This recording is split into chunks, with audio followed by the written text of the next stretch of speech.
And welcome to MonsterVision, your weekly look at the Fresno Monsters. My name's John English. I'm the play-by-play voice of the Fresno Monsters, here with Narek Aleksanyan. Thank you so much for joining us again here on MonsterVision. Well, thank you for the other invite. We're always happy to have you.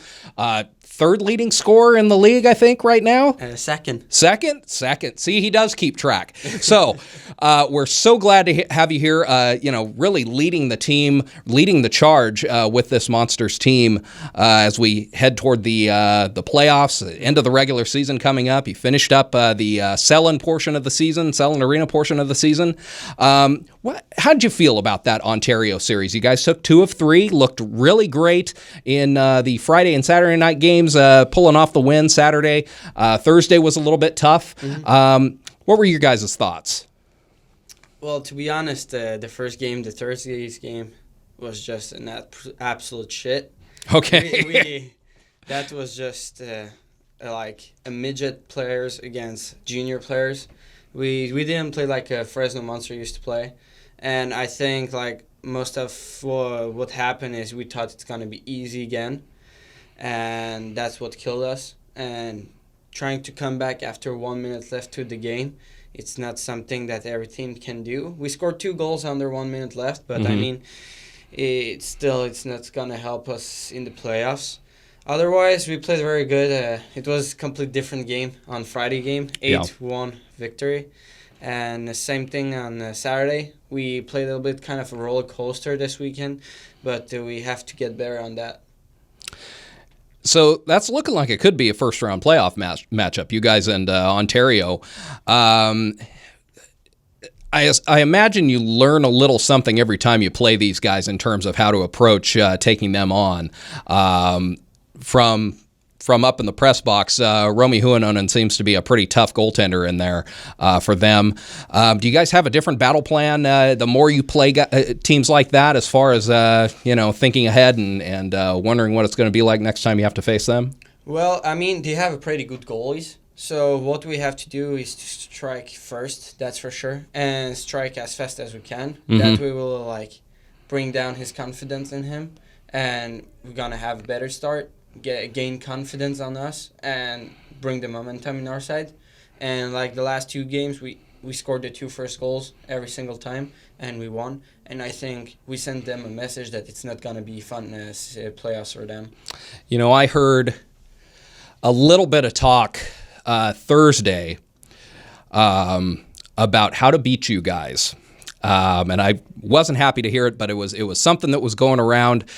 Some folks on the Ontario side there were talking about how it's a big building. It's a little bit intimidating playing at Selland Arena in front of playing against you guys in front of a bigger crowd, but coming out, scoring early, and shutting up the crowd, and that was something that was going to be an effective game plan for them. It seemed to work Thursday. Is that something that you guys have worked on as far as trying to strike first and always be hot out of the gate, or how does that play into what you guys prepare for? Well, we can take us as an example, but we can look at El Paso and Northern Colorado. Mm-hmm. Northern Colorado went to El Paso and they strike first. What happened? They win the game, and they shut down the crowd. Like, it's not only us or other teams. Like, even in the NHL, that's the first goal for the guest team to score first to shut down the crowd. Sure. But that's where we can see the good teams and the bad teams. The difference is even if you get scored at the home, you have to just strike back and get an answered goal right after to get back already the crowd again. But yeah, that's all team strategies when you're going on the road. So Southern Oregon coming up. In fact, as we're filming this, you guys are getting on a bus, on a plane, on a bus, 4:00 in the morning, to head up there to play tomorrow night. How's that? Well, hockey life. Yeah, I'm used to it. Yeah, everybody is used to it, so it's not a big deal. We can handle that. Yeah. So you guys will be ready for them tomorrow evening. Oh yeah. Big series against them, and of course you've played well against them. Taking it on the road is never easy, I imagine, but does it feel good to get in against a team that you've had success against versus a team that you've maybe had a little more trouble with, like Ontario this year? Obviously, for us, it's not something that it changed something, because like we still have to keep the same work. We still have to show up at the game. It's not like, oh, it happened. It's been easy. Like it's been easy against Ontario the 2 first games, and now we're losing 3 in a row. It can be the same thing even with South Oregon. So it's how you showed up to a game. That's it. That's the real equation to the problem. Okay. Had a few newcomers come on board last week, Holm and Svensson, and how are those guys fitting in? Nikita Guerin coming back over to Fresno. He was here last year. How are they fitting in? How's that affecting the guys that have been here? Thoughts on that? Well, first of all, Guerin's side, I'll say he was very happy to be back at Fresno. Because especially he was back to see his best friend Peter. Okay. Both played together last year, and it's like something to bring back together. Mm-hmm. Otherwise, Holm and Svensson are just amazing in the locker room or on the ice, both. Now I'm playing with Svensson, and that guy on the ice is just incredible, and I love to play with that guy and Terp. I mean, they get in the team like if they were here like since the beginning of the season. So yeah, it wasn't that hard. I mean, it had some players just got down in the roster, but if they were that pissed or if they felt something that it hurts them, they will probably leave the team, and that's where we see that our team is a great team and everybody's here for each other. Great. That's great. So this being your first year here, you're one of the assistant captains. How does that feel, having that leadership role, even with guys that have been here for a little while? Well, obviously, I just came here. I do my job. I worked hard on the ice. Like, we can remember, we're not a lot of players at the beginning of the season. We're playing one of the best teams in the league at the beginning of the season, Las Vegas. And I showed up at the game. I worked hard. Even if we were losing, we kept working. I kept working, and randomly the coach in 2 days decided, you're being an assistant captain, sorry. He said, you lead the team on the ice, and we need you on the ice, and we want you to be part of the leaders. So you've picked up quite a following since you've been here. What does that feel like in terms of, some of the younger players, the travel team players, things like that are watching you? How do you have to conduct yourself differently based on, knowing that you're kind of serving as a role model for some of these younger players?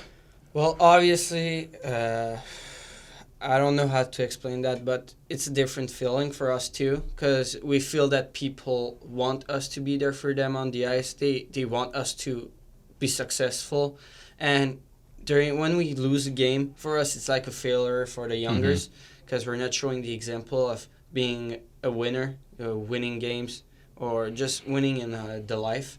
For us now, hockey is our life right now, and for us is our job of working hard on the ice and seeing the younger kids wanting to be like us, wanting to be like us on the ice.